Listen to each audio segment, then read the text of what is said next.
विद्यार्थी मित्रांनो, सह्याद्री ट्युटोरियल्समध्ये तुमचं स्वागत आहे। आज मी थर्मोडायनॅमिक्स हा जो टॉपिक आहे ना, ह्याचा कमी वेळेत कसा अभ्यास करता येईल, त्याचे इम्पॉर्टंट PYQs कोणते आहेत हे मी तुम्हाला एक्सप्लेन करणार आहे। साहजिक आहे, मी टार्गेटचाच यूज करतो, लक्षात घ्या। बेस्ट बुक आहे हे सगळं ना, बोर्ड क्वेश्चन्स आहेत अवेलेबल करून दिलेत। आता इथं माझ्या समोर ना थर्मोडायनॅमिक्स आहे, MCQs आहेत, क्वेश्चन्स आहेत। मी पहिल्यांदा काय लिहिलं वाचा, डिफाइन एन्थाल्पी। फक्त एन्थाल्पी नाही, लक्षात घ्या। मी इथं जर बघितलं ना, बघा मी वाचून दाखवतोय। एन्थाल्पी ऑफ कंबशन यावर्षी मार्च 20 ला विचारलं होतं। Enthalpy of fusion March 15, enthalpy of atomisation March 15-18, enthalpy of vaporisation, पुन्हा enthalpy of vaporisation, enthalpy of fusion, कितीतरी वेळा हेच क्वेश्चन। आणि एन्थाल्पीची डेफिनेशन मार्च 2017, 2019 जुलैला आलेली आहे। म्हणजे टॉपिकच्या सुरुवातीलाच एन्थाल्पीच्या सगळ्या डेफिनेशन करायच्या। Enthalpy of fusion, enthalpy of vaporisation, enthalpy of ॲटोमायझेशन, enthalpy of reaction आहे, त्याच्यानंतर एन्थाल्पी ऑफ कंबशन। बाळांनो, सगळ्याच डेफिनेशन बऱ्यापैकी एकसारख्याच आहेत, पण पटकन लक्षात राहत नाहीत।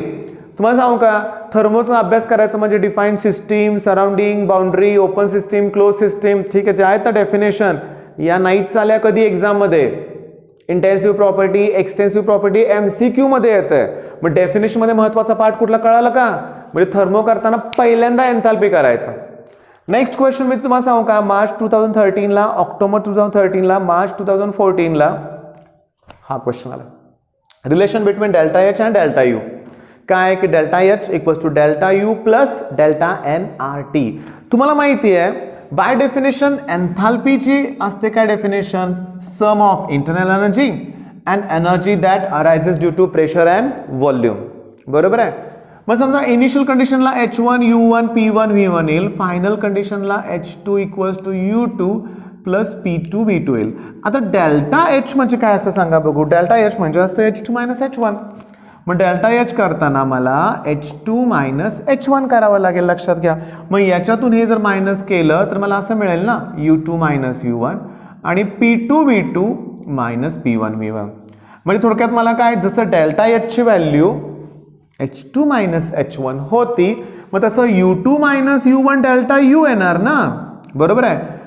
P कॉन्स्टंट आहे असं अज्युम करा, ॲट कॉन्स्टंट प्रेशर। मग P जर कॉमन काढलं तर ब्रॅकेटमध्ये काय येणार, V2 मायनस V1, परत तेच H2 minus H1 delta H, U2 minus U1 delta U, तर V2 मायनस V1 म्हणजे काय, डेल्टा V। म्हणजे मला इथं मिळालं delta H equals to delta U plus P delta V। म्हणजे असं पण एक्सप्रेशन आहे, पण तिथं मी काय लिहिलं, डेल्टा NRT। मग ते नेक्स्ट पार्ट आहे। मग तुम्हाला आयडियल गॅस इक्वेशन माहिती आहे की PV इक्वल्स टू काय असतं, NRT। मग PV1 N1RT, PV2 N2RT। चला यातून हे मायनस करा, म्हणजे P इंटू ब्रॅकेट काय येणार, V2 मायनस V1, इकडं काय येणार, N2 मायनस N1 आणि RT। आता साहजिक आहे, P into V2 minus V1 म्हणजे delta V, N2 minus N1 म्हणजे डेल्टा N, पण जी लिहिले नवीन सिलेबसमध्ये, जी म्हणजे हे जे डेल्टा N काढायचे आहे प्रॉडक्टच्या मोलमधून रिॲक्टंटचे मोल जिथं मायनस करायचे आहे, ते फक्त गॅसियससाठी लक्षात घ्या, आणि RT। मग ही व्हॅल्यू जर मी इथं पुट केली तर काय मिळालं मला, delta H equals to delta U, म्हणजे बघा delta H equals to delta U plus delta NRT, जी लिहानंतर। आता मेन पॉईंट काय, मी तुम्हाला एक एक्सप्लेन करतो बघा। कार्बन सॉलिड स्टेटमध्ये, ऑक्सिजन गॅसियसमध्ये तयार होत आहे, कार्बन डायऑक्साईड गॅसियस। मग सांगा बघू, या रिएक्शनसाठी डेल्टा N ची व्हॅल्यू काढताना याचा विचार करणार का, नाही, कारण ते सॉलिड स्टेटमध्ये आहे। सॉलिड पण नको आहे आणि लिक्विड पण नको आहे, फक्त गॅसियस। मग गॅसियसचे मोल 1 आहेत, जो कोएफिशियंट आहे ना तोच मोल असतो। याचे किती आहेत, 1, मग 1 मायनस 1 काय येणार, 0। आता मला हे का सांगायचं आहे माहिती आहे का, की हे इम्पॉर्टंट आहे CET साठी। ज्या रिॲक्शनसाठी डेल्टा N ची व्हॅल्यू जर 0 येत असेल तर ही टर्म पूर्णपणे कॅन्सल होणार। मग त्या रिॲक्शनसाठी delta H equals to delta U असतं। म्हणजे तुम्हाला प्रश्न विचारतील, for which of the following reaction delta H equals to delta U। मग त्या केसमध्ये तुम्हाला डेल्टा N फाइंड आउट करता आलं पाहिजे, हे लक्षात घ्या। मग आता हे एक्सप्रेशन लक्षात आलं का बाळांनो, खूप खूप महत्वाचं होतं, लक्षात घ्या की रिलेशन बिटवीन डेल्टा H आणि डेल्टा U आणि काय रिलेशन आहे, delta H equals to delta U plus delta NRT। मग पहिला हा पार्ट कुठल्याही परिस्थितीत कंप्लीट करा बाळांनो. तुम्ही परत म्हणाल सर तुम्ही दिलेत तेच प्रश्न आले. अरे पण मी दिलेले प्रश्न येत आहेत, आले होते गेल्या वर्षी, पण मी तुम्हाला सांगू का, आता गेल्या वर्षी मी असेच इम्पॉर्टंट दिले होते. Enthalpy of vaporisation, enthalpy of कंबशनची डेफिनेशन आलीच ना. ओके, आता नेक्स्ट पार्ट कुठला करायचा मी तुम्हाला सांगतो. Mathematical equation for first law of thermodynamics. त्याचं काही मोठं डेरिव्हेशन नाहीच आहे. Delta U equals to Q plus W. Delta U equals to काय सांगा, क्यू प्लस डब्ल्यू. ऐका, 2016, 17, 18, 19 आणि 20 सलग 5 वर्ष, म्हणजे जेव्हापासून पेपर अवेलेबल व्हायला लागले सीईटीचे बघायला, तेव्हा तुम्हाला लक्षात येईल प्रत्येक पेपरमध्ये मॅथमॅटिकल इक्वेशन जे आहे फॉर फर्स्ट लॉ त्याच्यावरती क्वेश्चन आहेच, लक्षात घ्या. म्हणजे हे जे change in internal energy that equals to sum of heat absorb by the system and work done by the system. बरोबर ना. एक्सप्रेशन तुम्ही पुस्तकात चेक करा, तुम्हाला लिहावं लागेल आणि एक्सप्रेशन. पण आता यातलं परीक्षेत आलंय काय, अगदी जेईला सुद्धा. पहिल्यांदा जेई पासूनच सुरुवात करूया.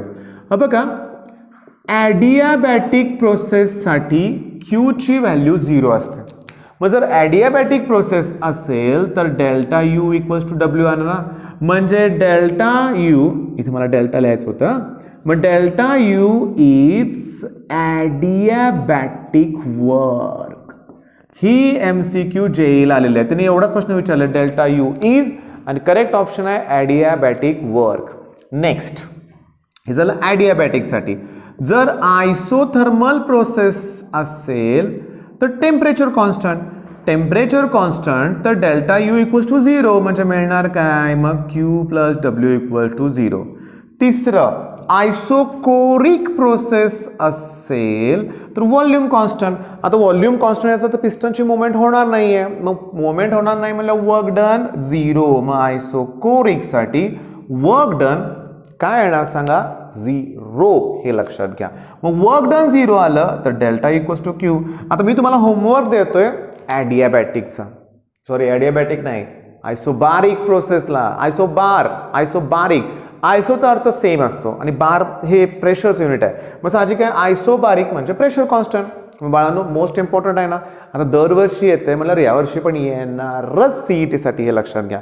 आता आपण ह्यातलं MCQ एखाद दुसरा चेक करूया बरं का, त्याच्यावर काय आलाय का मी बघतो प्रश्न, लक्षात घ्या. ओके, इथं नाही, बोर्डला नाही आहे, आलाय की आलायच, मार्च 2018ला. A process in which delta U equal to 0 is. मग डेल्टा यू इक्वल टू 0 म्हणजे आयसोथर्मल प्रोसेस, लक्षात घ्या. आता ॲक्च्युली फर्स्ट लॉचा संबंध नाही आहे, पण बाकीचे हे जे पॉईंट आहेत ते त्यात लागतातच ना, म्हणजे त्याच्यावरती MCQ आलेल्या आहेतच, हे लक्षात घ्या. आता होतंय काय, जेव्हा PYQ कराल ना बाळांनो, ओळीने सगळे प्रश्न नाही करायचे. तुमच्या एक लक्षात येईल की entropy, spontaneity of the reaction, delta G सगळंच कॅन्सल झालंय. तर मग या वर्षीच्या बॅचला माझं म्हणणं काय की आपल्याला चान्स आहे, सिलेबस पण कमी आहे, याचा अर्थ सगळ्यांना चान्स आहे. मग आपल्याला जास्तीत जास्त चांगला स्कोर करायचा आहे. ओपनमध्ये तुम्हाला सांगतो COP हवे असेल ना 99.9 स्कोर हवा आहे ऑलमोस्ट, तर CS मिळणार, हे लक्षात घ्या. ओके, बर, म्हणजे मॅथमॅटिकल झालं का. आता हेस लॉ समजून घेण्याचा प्रयत्न करा. हेस लॉचं स्टेटमेंट केलं सगळं ठीक आहे, पण जर तुम्ही PYQs बघितले, हेस लॉचं स्टेटमेंट आलेलं आहे परीक्षेत, काय प्रॉब्लेम नाही त्यात, आलेलं आहेच, ठीक आहे. हेस लॉ, ओके, प्रश्न आलेला असणारच आहे 100%. 2 वेळा आलाय, ऑक्टोबर 2014ला, जुलै 2018ला. State and explain Hess law of constant heat summation. पण न्यूमेरिकल्स 2013, पुन्हा 2013 October, March 2016, July 16, March 17, July 17. अरे ओळी नाही, 15. बघा ना, म्हणजे ओळीनं क्वेश्चन्स आहेत. त्यामुळे हेसेस लॉ चे न्यूमेरिकल्स परफेक्ट करावे लागतीलच तुम्हाला, ठीक आहे. म्हणजे हे लॉ न्यूमेरिकल करा. आता वर्क डन माझ्यासाठी खूप इम्पॉर्टंट आहे बरं का.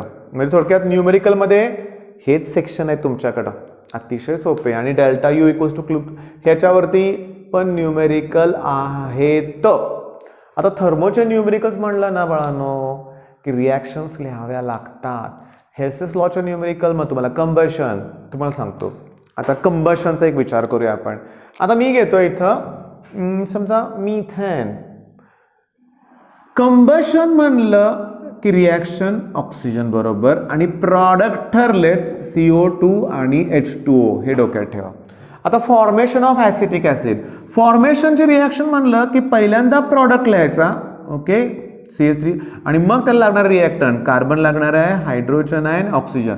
म्हणजे कार्बन 2 आहेत, हायड्रोजन 4 आहेत, ऑक्सिजन 2 आहेत. ठीक आहे, मग असं म्हणजे फॉर्मेशनची रिॲक्शन, कंबशनची ही रिॲक्शन, ते पण तुम्हाला सांगू का, ते सॉलिड आहे, लिक्विड आहे का गॅसियस आहे हे पण कळायला पाहिजे. का? कारण डेल्टा एन काढताना तुम्हाला गॅसियस रिॲक्टंट, गॅसियस प्रॉडक्ट घ्यावे लागतात. आता मेन महत्त्वाचं काय बघा, आता लक्ष द्या. वर्क डनचा फॉर्म्युला आहे -P delta V, -2.03 NRT log to base V2, हे मॅक्सिमम वर्क डनचं आहे. आणि जर रिॲक्शन दिली असेल तर रिॲक्शन म्हणून काय काढता येतात, डेल्टा एम. टेम्परेचर तुम्हाला माहिती आहे, दिलेलं असतं, R म्हणजे गॅस कॉन्स्टंट 8.314 हे तुम्हाला माहिती आहे, लक्षात घ्या. मग तुम्हाला ही व्हॅल्यू सॉल्व्ह करता येईल. पण बाळांनो, पुन्हा सांगतो, काल पण मी युनिटचा एक व्हिडिओ दिला होता, तो बघणं गरजेचंच आहे. कारण प्रेशर, व्हॉल्यूम, टेम्परेचर हे सगळ्यांचे युनिट्स तुम्हाला एकतर SI मध्ये ठेवावे लागतील, किंवा प्रेशर जर तुम्हाला ॲटमॉस्फेरिकमध्ये असेल तर व्हॉल्यूम लिटरमध्ये ठेवावं लागेल. मग लिटर ॲटमॉस्फेरिक, मग त्याला जूलमध्ये कन्वर्ट, कॅलरीजमध्ये कसं करायचं हे आलंच पाहिजे, लक्षात घ्या. मग काय अवघड आहे, एवढे तर प्रश्न करायचे आहेत, लक्षात घ्या, आणि आपल्याला चांगले मार्क मिळवायचे आहेत, लक्षात घ्या. आता ऑलरेडी मी तुम्हाला सोल्युशनचा व्हिडिओ प्रोव्हाइड केला आहे थर्मोचा. लवकरात लवकर मी सगळे IMP क्वेश्चन्स तुम्हाला देणार आहे. प्लस फिजिक्सची आपण सेमीकंडक्टरची सिरीज सुरू केलेली आहे. प्लस आपण लक्षात घ्या रोटेशनल डायनामिक्स कंप्लीट आहे टॉपिक. प्लस तुम्हाला मॅथ्सचं बायनॉमियलचं पण कंप्लीट होणार आहे. म्हणजे मी तुम्हाला या महिनाभरात मोकळं सोडणारच नाही आहे. आता बरेच मुलं म्हणतात की सर तुम्ही आम्हाला इम्पल्स बॅचमध्ये ॲडमिशन घ्यायला लावलं, मग ते व्हिडिओ केव्हा बघायचे तुमचे. तुम्ही माझ्या व्हिडिओची ड्युरेशन बघा. इम्पल्सवरती पण व्हिडिओ अपलोड करायला मी सुरुवात करणार आहेच आजपासून, उद्यापासून. मेन पॉईंट काय, माझे व्हिडिओ 10 मिनिटाचे असतील. कारण माझा भर कशावरती आहे, लक्षात घ्या, की तुम्ही केलं पाहिजे जास्तीत जास्त. मी तुम्हाला फक्त सांगतोय काय करायचं ते. का, एकदा दिशा मिळाली ना तर तुम्हाला ठीक आहे ना, नाहीतर घ्या काढत बसताय, पहिलंच एक लाईन 2 लाईन वाचत बसताय, ती वेळ नाही आहे आता, हे लक्षात घ्या. तर मी सांगतो ते फॉलो करा, विश्वास ठेवा. न्यूमेरिकल्स तुमचे घेतले जातील नंतर, पहिला थेअरी तरी कंप्लीट करणं गरजेचं आहे. मग जर 2-2 तासाला तुम्हाला व्हिडिओ मिळत आहेत, नुसतं डाउनलोड करून ठेवू नका, बघा. पण महत्त्वाचं आहे, सबस्क्रायबर वाढले पाहिजेत. प्रेमानं सांगतोय, लक्षात घ्या. असाचे प्रेमानंच सांगावं लागणार आहे. बघा, जास्तीत जास्त मित्रांबरोबर चॅनल शेअर करा, पण तुम्ही पण लाईक करायला विसरताय, लक्षात घ्या. व्ह्यूज 1000 असले तर लाईक 100-150 असतात. ओके, ठीक आहे, मी इम्प्रूव्हमेंट करण्यासाठी नेहमी प्रयत्न करतोयच, लक्षात घ्या. पण जर आवडलं ना तर आनंदाच्या भरात राहून जातं. तसं होऊन देऊ नका. लाईक, शेअर, सबस्क्राईब करा. बेस्ट ऑफ लक. धन्यवाद.